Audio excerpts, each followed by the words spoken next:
What exactly did you catch when you were watching that viral video of a woman 12 minutes out from giving birth dealing with this redheaded nurse? Did it remind you of your mother in law? Did it remind you about being a fancy black person, maybe shopping for something, having an accent in the wrong place? Do you think you can spot when someone checks their social status against yours? Let's process it and the feeling of powerlessness and anger that you had watching that video together. So, the now infamous Dallas Regional Medical Center, a young black woman has come in because she is about to give birth. She's actively in labor. The nurse knows this. The universal medical standard of care is that this woman would have been rushed to labor and delivery where she could be monitored. Whatever extra details that they needed to get could have been taken from the person who was accompanying her along the way. This mother in particular had apparently already sent her information ahead. She had established care at this hospital. Here she is, wailing in pain, going nowhere as the nurse stalls. There was zero sense of urgency, and there was absolutely no patient assurance. The nurse keeps mother and baby in the intake room. Now, we could say nurses are used to pain. They've seen hundreds of births. They're not going to freak out, as one might say. But we're not talking about freaking out here. We're talking about someone who knows that the person in front of them has not lived through hundreds of births and who is in pain and in need of medical attention. The nurse is very aware that this woman is frightened and in pain and is about to do one of the hardest things any human being can ever do. And she shows, literally no exaggeration, you could go watch the video, zero empathy or concern or any reaction to the black lady's pain. And what this medical professional is aware of with every minute that she waits is that she's putting the mother and baby at risk of something being missed. She's keeping this woman from the chance to be monitored. She is slowing down and preventing the process for any pain relief or oversight to get in place. If there's an emergency happening, which she can't know in the intake room because, again, no one is monitoring her, these couple of seconds or minutes can be the difference between life or death for the mother and child. On top of the unnecessary delay, the lack of connection and concern being shown here is absolutely adding to the patient's stress, which is also stressing the baby that's about to be born. That stress on a person's nervous system has a weathering effect that can make them more likely to die. The family has reported back that the baby did have complications during and after the birth. The nurse failed to do her job, and she did it in the grand tradition of nurses using their position of power to status check people. This is one more link in the long chain of maternal health crises for Black and Indigenous women in America, not because of their class, not because of other comorbidities, not because of issues they've had with childbirth before, but because of medical negligence and racism. Lack of response is a form of weaponized negligence that looks at a Black woman and goes, she can take it, she's tough. We could also say we saw here malicious compliance, where somebody uses the cover of the process to delay having to service or care for you. They're policing you or punishing you for daring to even come here and ask for services and resources in the first place. People walk around with this idea of who they are and what their space looks like. And when you come into their space as a Black person or a fancy Black person or somebody who needs them to take care of them, there's a level of thinking that I'm too good to be taking care of this person. I am too good in this situation, this store, this shoe, this bag, whatever it is. It's too good for the people who are asking for these services. So I'm going to make it expensive for them to be here. So they use their jobs to covertly assert dominance. They argue, you can't buy this item at the listed price, you must be wrong. They move slowly and they intentionally do not give you the same customer service that they would give everybody else, or in this case, bedside manner. Well, maybe people are having a bad day or they're bad at their job. Here's how most people operate in a society. They are walking around with an internal story of who they are and who other people are. They also have a social hierarchy in their mind. We humans rely on a lot of visual shorthand to fill in ideas about what we're seeing in front of us or who we're seeing in front of us. Our internal hierarchy, that is developed over time by our culture, the people who raised us, the social circles we're in, or the media we consume. History is not just about events that took place, but the cultural memory that developed around them, the meaning and significance we have given to the things that have happened, and the norms we have normalized. You could thank Harriet Washington and her brilliant team for coming up with a comprehensive medical history of America. It's called medical apartheid.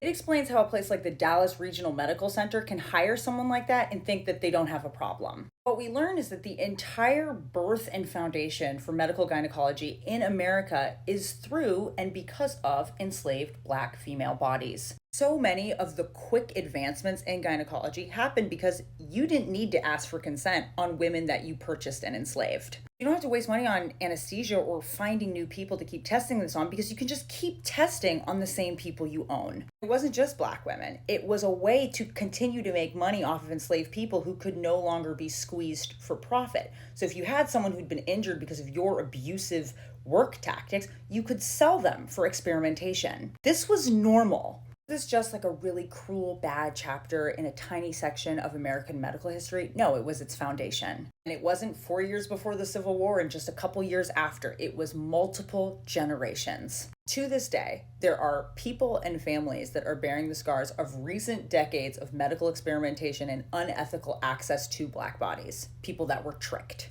White bodies and white mothers were considered in class as people who felt more pain and were much more delicate. To this day, there are young medical students right now running around with myths and assumptions and biases about Black skin thickness and pain reception. There are a lot of assumptions about what makes a Black person sick. And then we're also dealing with a situation where it's considered bad or woke to look at the interlocking factors that could affect why someone is in the situation that they're in, like ecological racism or pollution. The wider American culture at the time excused and hid this, and currently continues to excuse and hide this. Why do you think certain things are getting defunded?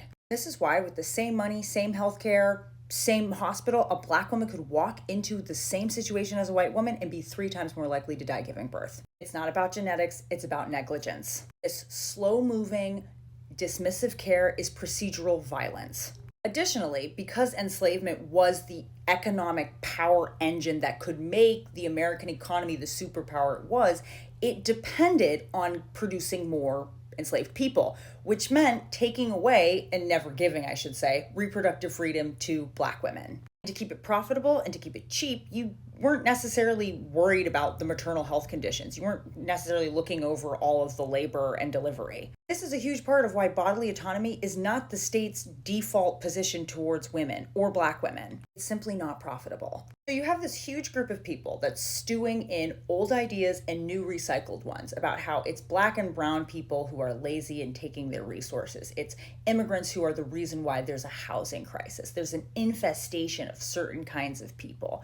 Do you think that when those women walk in to give birth, that people are going to necessarily treat them with respect and dignity? Tough and aggressive people who have too many kids, they're not going to get top care. Racism, long after it's used to be a social technology that produces a certain caste system, it becomes an internal form of narcissism, a way to stroke your ego. This white nurse was not going to be seen rushing to take care of a Black lady. Did that Black baby matter with the way she was acting? No. Did that lady's pain matter? Also no. She used, as many people have, her standing to check the other person. It was cruel, it was deliberate, and it was calculated. We tend to think that racist action, sexist action, people who are not welcoming you into their family, that they will announce it, that they will put on a hood, that they will say, I am saying a racist or mean thing, or you are less than me. We tend to think that unless they fully admit right there that I am doing this because I'm racist, that maybe it isn't. But it's not politically or socially expedient to telegraph status in a way that you could get caught.